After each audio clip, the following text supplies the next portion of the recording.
Irmãos, hoje nós estamos encerrando aí o nosso período de meditação aí nos 5 solas da Reforma Protestante. Hoje a gente vai falar do Soli Deo Gloria. A gente também está encerrando aí a nossa conferência, né, que começou sexta-feira, falando sobre a Reforma Protestante, né? E isso é muito bom, porque a gente fecha um ciclo aqui de compreensão em cada uma desses solas aí.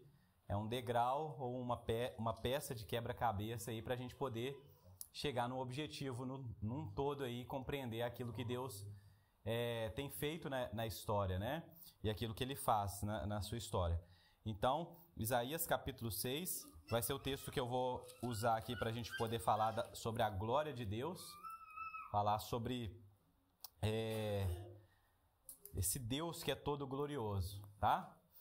Isaías, capítulo 6, versículo 1, diz assim: No ano da morte do rei Uzias, eu vi o Senhor assentado sobre um alto e sublime trono, e as abas de sua veste enchiam o templo. Serafins estavam por cima dele. Cada um tinha 6 asas, com 2 cobriam o rosto, com 2 cobriam os pés, e com 2 voavam.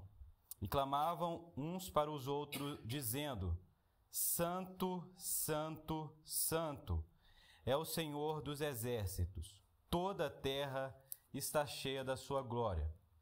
Os umbrais das portas se moveram com a voz do que clamava, e o templo se encheu de fumaça. Então eu disse: Ai de mim!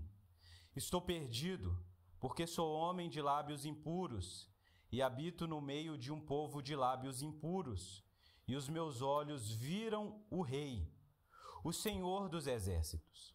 Então um dos serafins voou para mim, trazendo na mão uma brasa viva, que havia tirado do altar com uma pinça ou uma tenaz. Com a brasa tocou a minha boca e disse: Eis que esta brasa tocou os seus lábios. A sua iniquidade foi tirada e o seu pecado perdoado. Depois disso, ouvi a voz do Senhor que dizia: A quem enviarei? E quem há de ir por nós? E respondi: Eis-me aqui, envia-me a mim.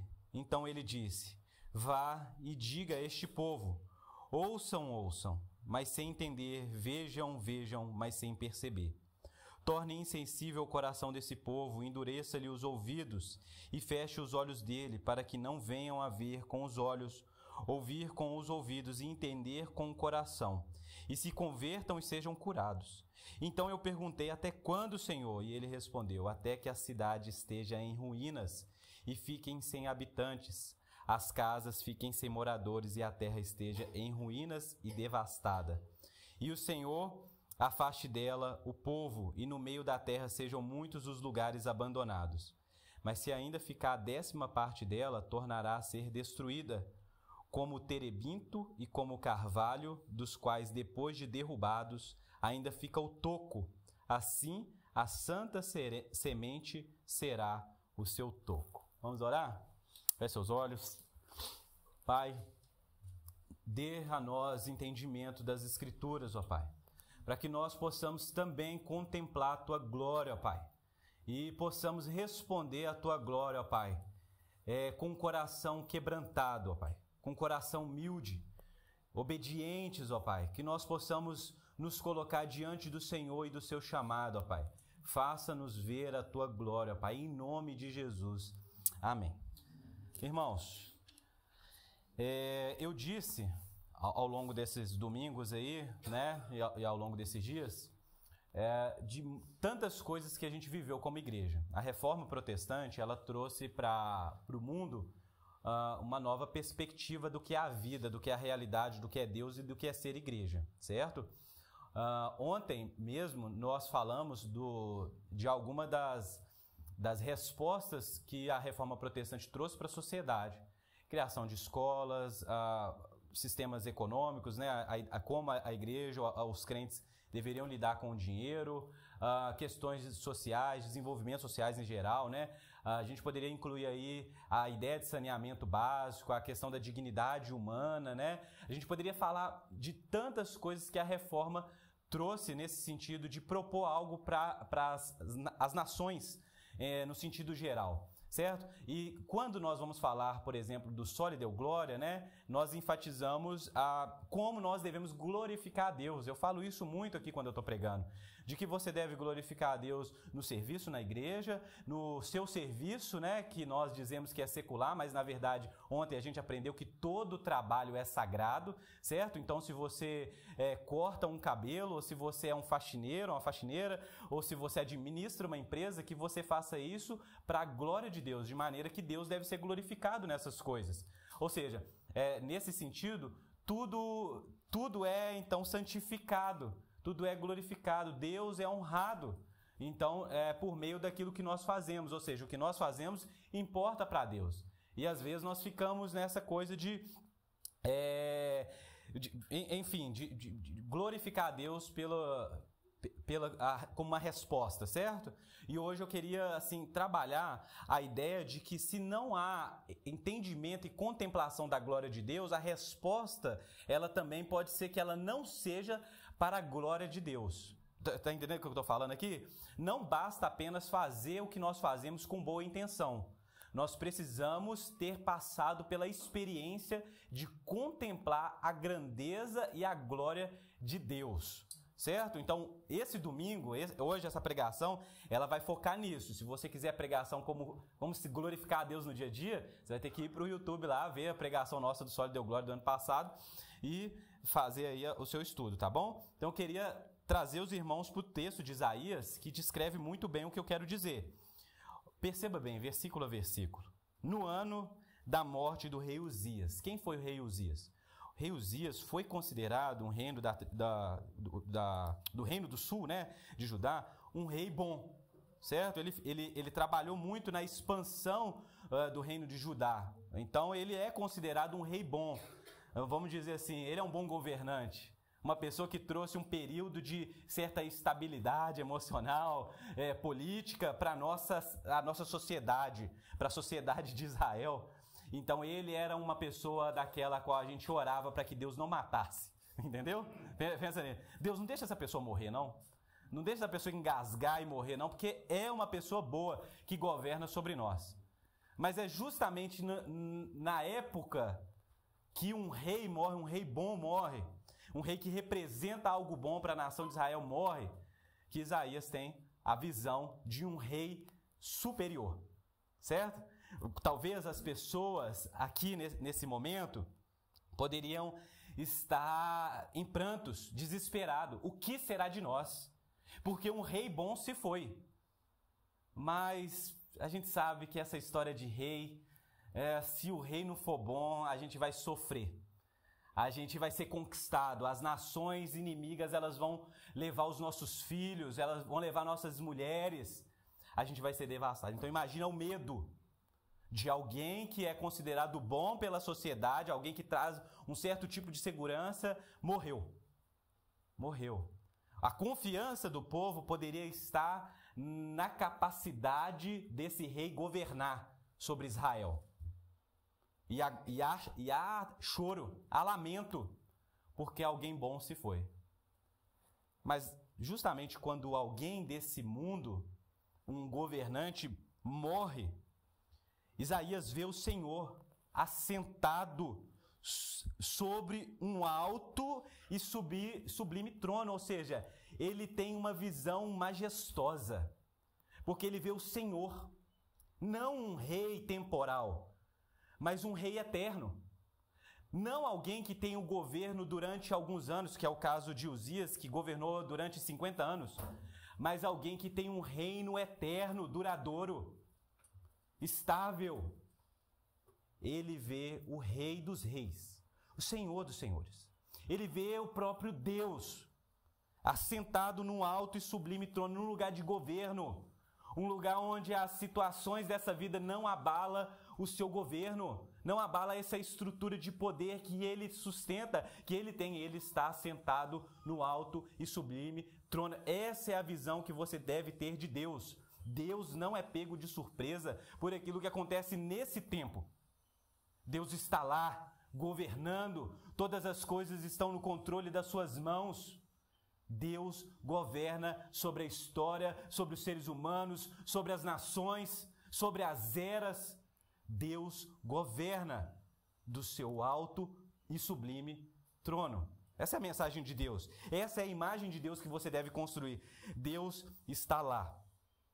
E as abas da sua veste, perceba bem isso, que a descrição aqui não é do próprio Deus. Ele é como se ele fala assim, eu vi algo que eu não posso compartilhar, mas eu vou compartilhar o que é possível ao entendimento de vocês. E as abas de sua vestes enchia o templo. Olha só, a grandeza de Deus. A bainha, essa coisa aqui, ó, da roupa sacerdotal do rei, da roupa real desse rei, a bainha, a aba da veste, cobria, enchia o templo. Ele estava vendo isso, a bainha da veste real desse rei, enchendo todo o templo. Imagina a grandeza desse Deus. Imagine a grandeza desse Deus. É isso que ele vê e isso é o suficiente para deixar ele pasmo. Porque imagina, a gente tem essa experiência de você ter uma visão de Deus e contemplar um detalhe da roupa do rei, mas de um tamanho que preenche todo o templo. Preenche todo o templo, que não era pequeno. E ainda, serafins estavam por cima dele. Cada um tinha 6 asas. Com 2 cobriam o rosto, com 2 cobriam os pés e com 2 voavam. Serafins. A primeira vez e a única vez que aparece essa palavra na Bíblia, serafins, né? Seraf, né? Que é a mesma palavra usada para as serpentes que atacavam, né, o povo no deserto quando eles se rebelaram contra Deus. Não sei se você lembra disso, o próprio Jesus cita isso com Nicodemos, né? Tinha que construir, o povo teve que construir uma serpente de bronze para que quem olhasse para a serpente de bronze fosse curado do veneno da serpente no deserto. Então, olha só, o que aconteceu no deserto? Você pode ir lá em Números 21, não precisa abrir não, mas Número 21 descreve essa história, né? De que essas serpentes, elas vieram como juízo de Deus numa nação que havia se rebelado. Quando o povo se rebelou contra Deus, Deus então permite que essas serpentes comecem então a atacar o povo. E o povo então, ao ser atacado por essas serpentes, se arde em febre. Eles ficam com muita febre e morrem. Certo?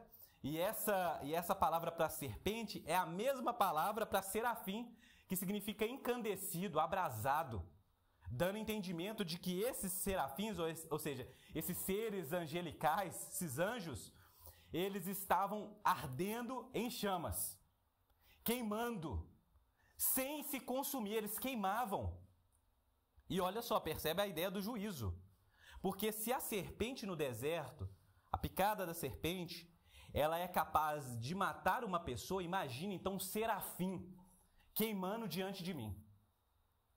Imagina só, se aquele povo foi rebelde e ao ser atacado por uma serpente morria, imagina agora Isaías vendo o trono de Deus e agora o serafim está lá, encandecido diante dele. É por isso que isso vai criando esse cenário de terror. Um cenário de terror, porque um anjo está sendo consumido por chamas nesse lugar aqui. Serafins estavam por cima dele, cada um tinha 6 asas, com 2 cobriam o rosto, como se diz. O anjo, apesar de viver a mesma realidade do próprio Deus, não pode contemplar Deus. Tampa os olhos. Não ousa olhar diretamente para Deus. Um anjo, um serafim, alguém que não experimentou o pecado, não ousa olhar direto para Deus. Com 2 cobriam os pés, ou seja, um sinal de respeito, um serviço consagrado. Você lembra de Moisés diante da sarça? Tira a sandália dos pés, é uma forma de respeito, de que o serviço, de que, olha só, cuidado onde você pisa, é lugar santo, não é lugar de qualquer maneira. Olha a ideia da santidade, gente, de Deus, sendo enfatizada aqui. E com 2 voavam, né? e clamavam uns para os outros, ou seja, serafins, eles diziam uns para os outros. Eles diziam um para os outros, não estavam dizendo para Isaías. Era um dizendo para o outro: Santo, Santo, Santo é o Senhor dos exércitos. Toda a terra está cheia da sua glória. A consciência desses serafins de que Deus é santo, de que a glória dele enche toda a terra.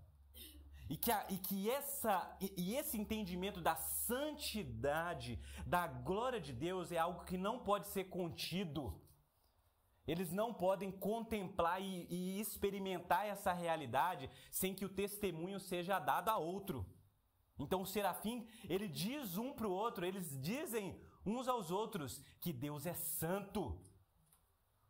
Essa verdade não pode ser guardada em si mesmo. Eles então confessam, proclamam uns aos outros a santidade desse Deus. Santo, santo, santo é o Senhor dos exércitos. Toda a terra está cheia da sua glória. Esse é o Deus descrito nas Escrituras. Um Deus soberano, assentado no alto e sublime trono. Um Deus que é Senhor dos exércitos, é poderoso. Um Deus que a sua glória enche toda a terra, a qual os serafins não ousam contemplar. Percebe bem? Existe um temor, existe um entendimento de que esse Deus é grande demais até para nós, serafins. E o Isaías está percebendo isso, o Isaías está olhando isso, sem dizer uma palavra. Mas aí, se isso não bastasse, os umbrais das portas se moveram, os pilares se moveram. Um terremoto, com a voz do que clamava. Então, a voz do que clamava. Então, imagine o terremoto, a situação acontecendo. Ele está lá, no templo, contemplando tudo isso. Talvez a ideia seja essa: eu vou morrer. O que pode acontecer comigo? Eu vou morrer nesse lugar. E o templo se encheu de fumaça. Uma clara, uma imagem da glória de Deus, que enche. Essa fumaça que enche, ou seja, a densidade, né? A gente usa até a palavra Shekinah para descrever isso, né?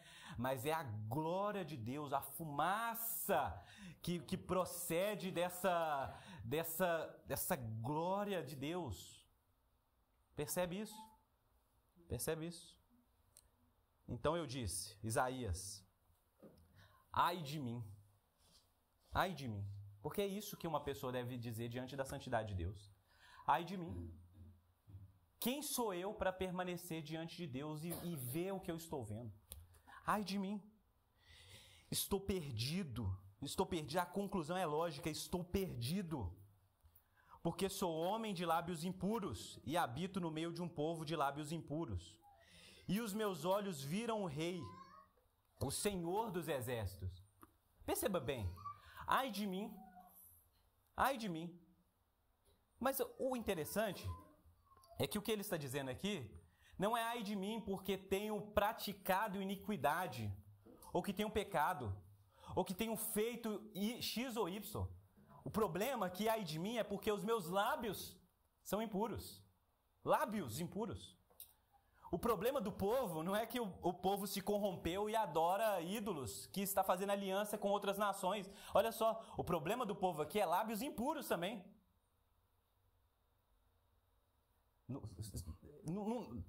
Por que ele não escreveu isso aqui? O povo está corrompido, os poderes estão corrompidos, há prostituição, há maldade, há mentira no nosso meio, há idolatria, o povo esqueceu a aliança. Por que não está escrito isso aqui? Está escrito: ai de mim. Sou um homem de lábios impuros e habito no meio de um povo de lábios impuros. Esse é o pecado? E os meus olhos viram o Rei, o Senhor dos Exércitos. É como se eu contemplei isso e não tenho capacidade para dizer. Não tenho dignidade para contemplar, para dizer, para falar, para proclamar. Não tenho dignidade. Porque fica subentendido que ele é acusado de todas essas coisas e com razão. Mas alguém que viu precisaria falar, precisaria dizer. reconhecer, expressar: santo, santo. Mas quem pode dizer santo? Mas quem pode contemplar e dizer que Deus é santo sem ser exterminado? Quem? Isaías não poderia ser. O seu povo também não poderia ser. Lábios impuros. Lábios impuros. Então, perceba bem que a resposta, a visão da glória de Deus, a visão da soberania de Deus, do poder de Deus, é ai de mim, é a consciência de pecado. Diante de Deus, consciência de pecado, sou pecador, sou condenado, não tenho para onde escapar, não tenho para onde ir, ai de mim. Essa é a resposta mais óbvia que uma pessoa deveria ter diante de Deus. Porque se Deus é santo e eu não, e Ele é justo e eu não, Ele precisa punir o pecado no pecador e o pecador subsequentemente. Ele precisa punir, ser justo. Ai de mim. Então, dos serafins, perceba bem que ele não pede nada. Isaías não está fazendo nada aqui, a não ser contemplando a sua miséria. Contemplou a glória de Deus, contemplou a sua miséria. Ai de mim. Então um dos serafins voou para mim, trazendo na mão uma brasa viva que havia tirado do altar, com uma pinça, uma tenaz. Com a brasa tocou a minha boca e disse: eis que esta brasa tocou os seus lábios, a sua iniquidade foi tirada e o seu pecado perdoado. Olha a ideia da graça de Deus aqui, de que um homem, não na sua própria justiça, não pela sua própria capacidade, não promove para si salvação e perdão, mas diante da glória de Deus está lá assumindo sua condenação. Ai de mim, receberei juízo. Porque todos aqueles que ousaram se achegar diante de Deus de maneira impura, morreram, padeceram, foram fulminados. Essa é a ideia do tabernáculo, essa é a ideia do templo, recebendo um juízo em si. Mas eu estou vendo Deus, ai de mim. É isso que Isaías está esperando, condenação.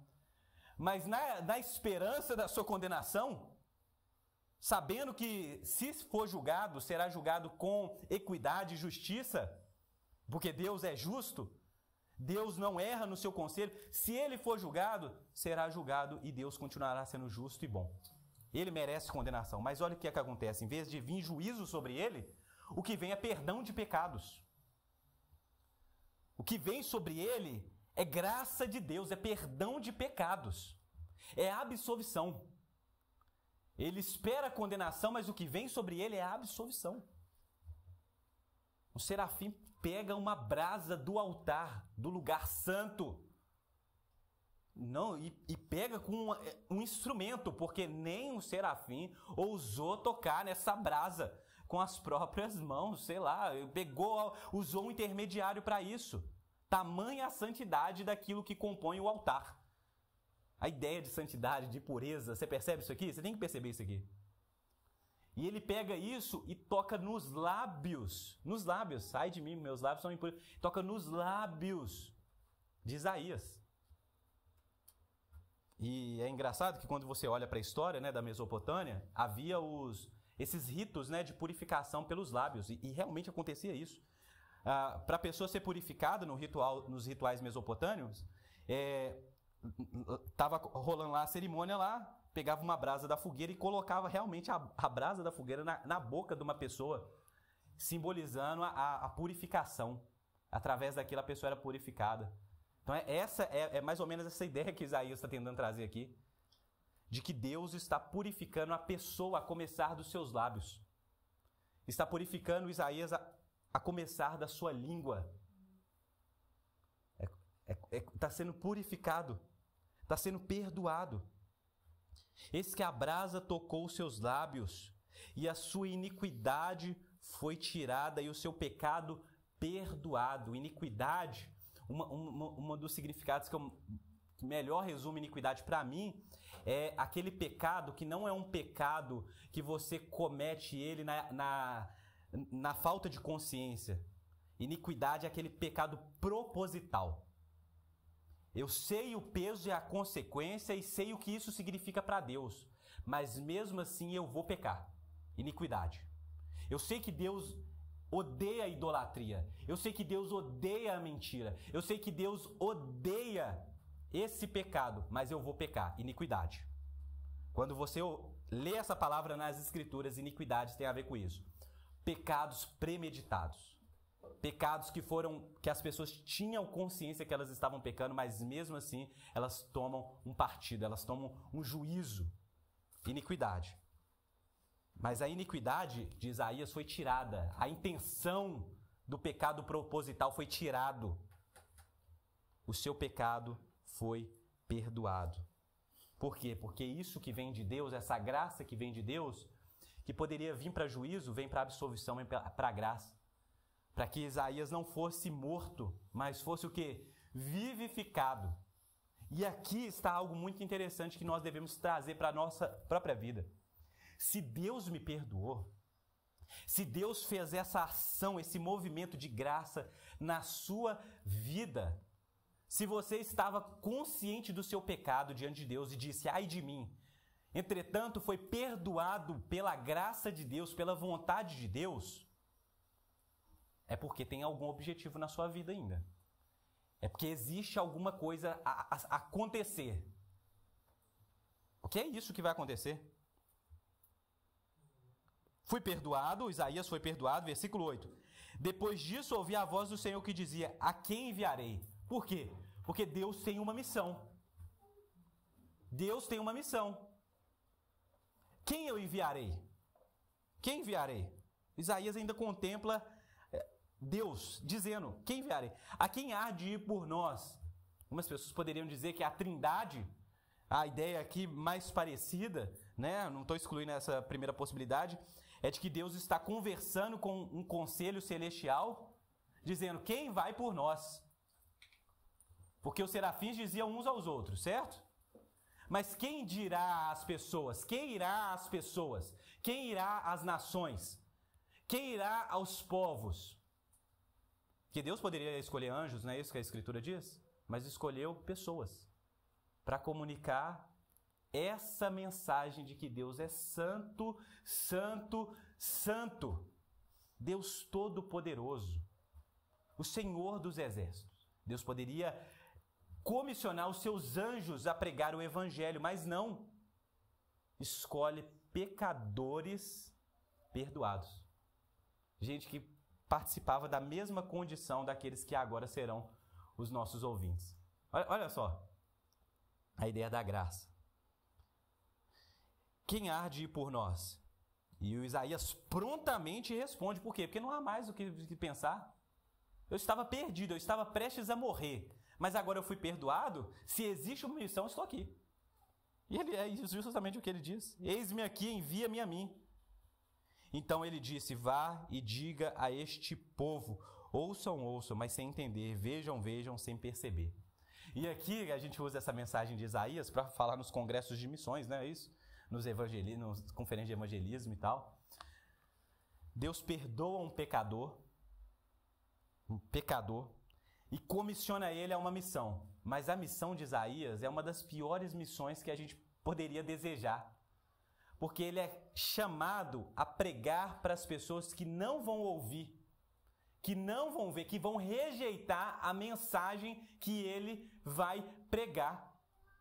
Ele é perdoado, ele é restaurado e para pregar esse evangelho, o evangelho de que Deus é santo, de que Deus é todo-poderoso, de que ele é o Senhor dos exércitos, que ele é o rei da história.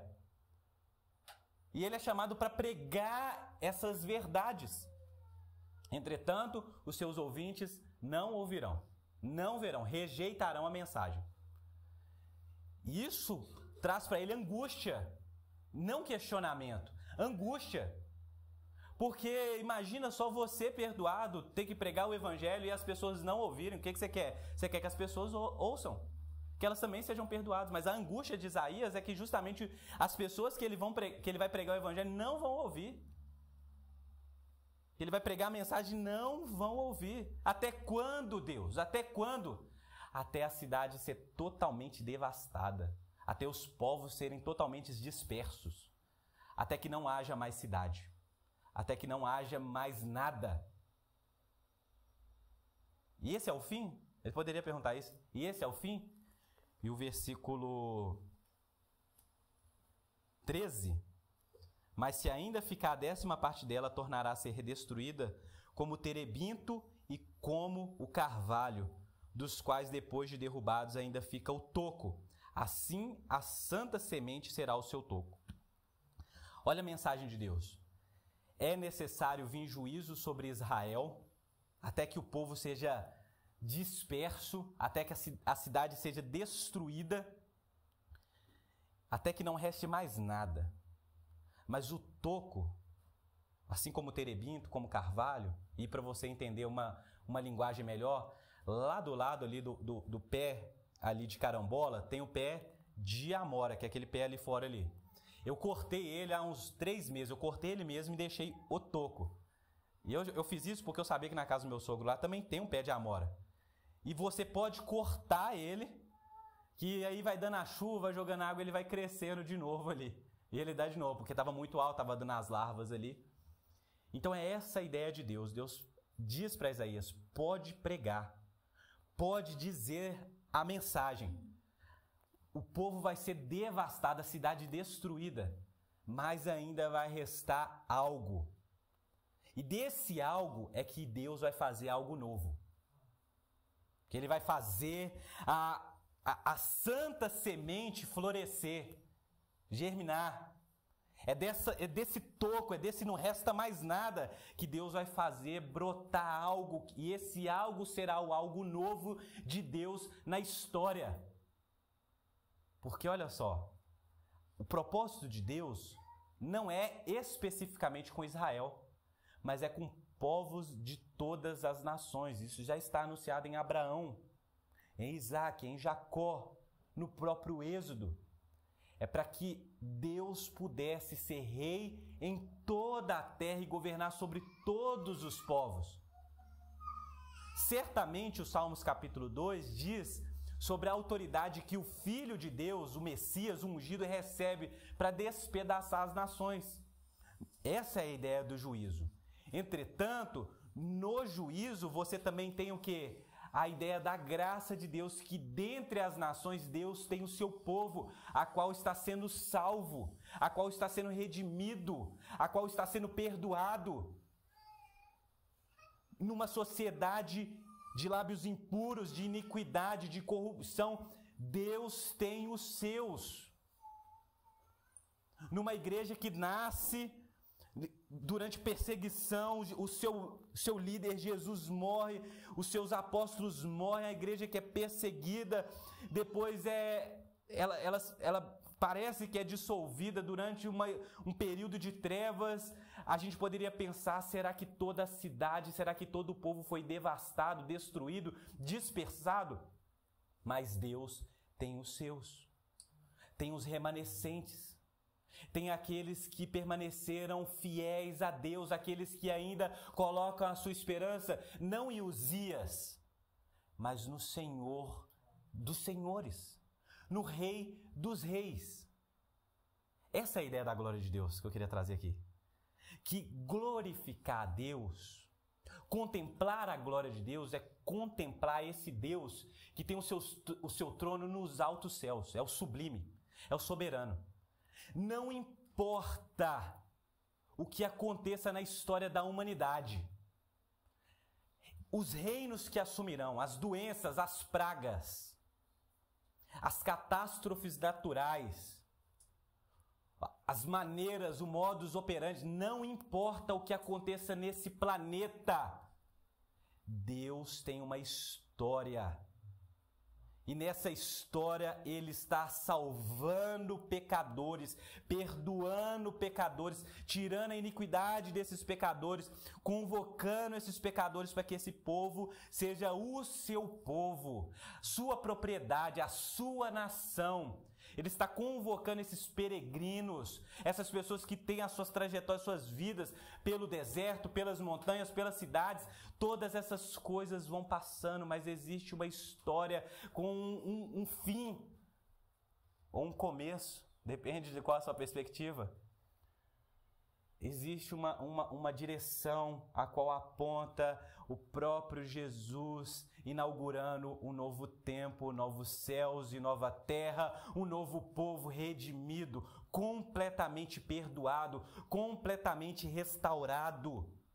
Um povo que olha para esse Deus soberano e concorda com os serafins dizendo: Santo, Santo, Santo, é o Senhor Deus dos exércitos, o Todo-Poderoso. Toda a terra está cheia da sua glória. A questão é a seguinte, a ideia de graça.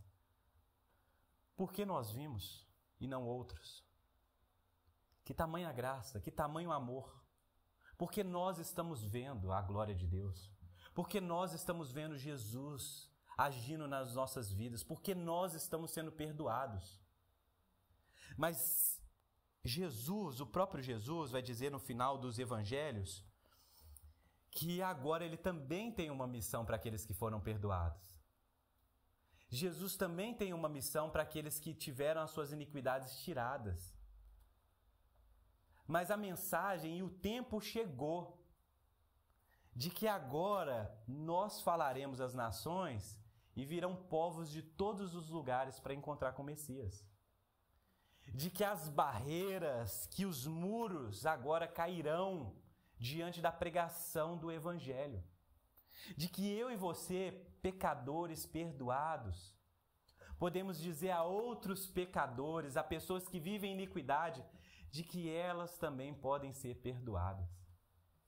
De que elas também podem se tornar povo de Deus. Por isso que nós proclamamos o Evangelho. Arrependam e creiam.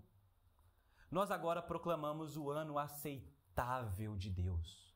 Nós proclamamos agora as misericórdias e a bondade desse Deus que é soberano, que é Senhor dos exércitos, que é um Deus santo, santo, santo, que está sentado no alto e sublime trono. Mas agora esse Deus, por intermédio de Jesus, está convocando pecadores de todos os lugares da terra. A gente não fala que está chegando o fim dos tempos? O fim está próximo? E nesse fim há uma grande colheita. Há pessoas se convertendo. Há a pregação do Evangelho por todo o mundo. Há pessoas tendo as suas vidas restauradas. Há pessoas se atentando para a beleza, a majestade, a glória de Deus e dizendo: como eu pude andar longe disso? Como eu pude viver sem desejar esse rei, essa santidade? Então agora a gente encontrou a nossa grande missão. Nós que fomos perdoados. Então nós deveríamos estar agora clamando, dizer a Deus: eu estou aqui, eu estou aqui, eu estou aqui para pregar o Evangelho, eu estou aqui para proclamar a santidade, a beleza, o poder de Deus. Nós devemos dizer às pessoas, creiam em Deus, olhem para Deus, olhem para o Cristo, Filho do Deus vivo, e sejam curados dos seus pecados. Nós devemos fazer isso. Nós devemos dizer para os nossos familiares, nós devemos dizer para os nossos amigos, nossos colegas de trabalho: olhe para Jesus, porque nós não estamos buscando maneiras práticas de glorificar a Deus. De que maneira Deus é glorificado? Quando pessoas se convertem a esse Deus. Quando pessoas prostradas diante da cruz percebem a santidade, a justiça, o amor e o perdão de Deus por pecadores. Quer glorificar a Deus? Aponte Cristo às pessoas. O caminho, a direção. Diga às pessoas: contemple a Deus, veja Deus. Abra as Escrituras, vamos ler, vamos estudar, vamos andar junto, vamos olhar para esse Deus. Vamos nos achegar com ousadia pelo sangue de Jesus na presença de Deus com fé. Com fé de que aquilo que Cristo faz na cruz é suficiente, é tão poderoso quanto a brasa que tocou na boca, nos lábios de Isaías, é tão poderoso quanto, a ponto de perdoar os nossos pecados, a nossa iniquidade. É o sangue de Jesus derramado, é o corpo dele sendo entregue por nós. É o Evangelho. Então, hoje, a nossa oração deve ser essa. Ai de mim. Ai de mim, porque eu tenho um pecado. Mas tem que ser, eis-me aqui, porque fui perdoado. Eis-me aqui porque foi perdoado. Existe algo, uma missão, uma tarefa a ser desenvolvida na nossa sociedade, através da sua vida. A proclamação das maravilhas e a grandeza de Deus, da glória de Deus. Para que nós, como um único povo, lavado e remido pelo sangue de Jesus, possamos cantar aos domingos, às quartas-feiras, às sextas-feiras, às segundas-feiras, Santo, Santo, Santo é o Senhor Deus dos exércitos. Santo, Santo, Santo. Nós podemos cantar isso e nós podemos, de olhos bem abertos, olhar aquilo que o Isaías não pôde contemplar, aquilo que Moisés pediu em Êxodo, você lembra disso? Senhor, mostra-me a tua glória. E Deus disse para Moisés, não, eu vou colocar você na fenda da rocha e pela fenda da rocha você vê as minhas costas, o meu rosto, ninguém verá. Ninguém verá. Mas nós conseguimos olhar para o Getsêmani. Nós conseguimos olhar para o Filho de Deus, para a glória do excelso Deus e contemplar em Jesus Cristo, a glória que os homens no Antigo Testamento não conseguiram contemplar. Percebe? A graça que é viver nessa era, de que a gente tem acesso à palavra de Deus, ao entendimento da história da redenção, de que nós podemos ser salvos pela graça de Deus mediante a fé, de que temos as Escrituras, de que Cristo pode ser o nosso centro, nós temos um nome para poder louvar, para poder compor, de que nós temos essa capacidade de não mais depender de um tabernáculo, depender do templo, mas em espírito e em verdade e em comunidade, adorar, cantar, dizer a Ele que Ele é santo, que Ele é belo, que Ele é majestoso. Veja a graça disso. Então nossa missão é chamar outras pessoas para isso.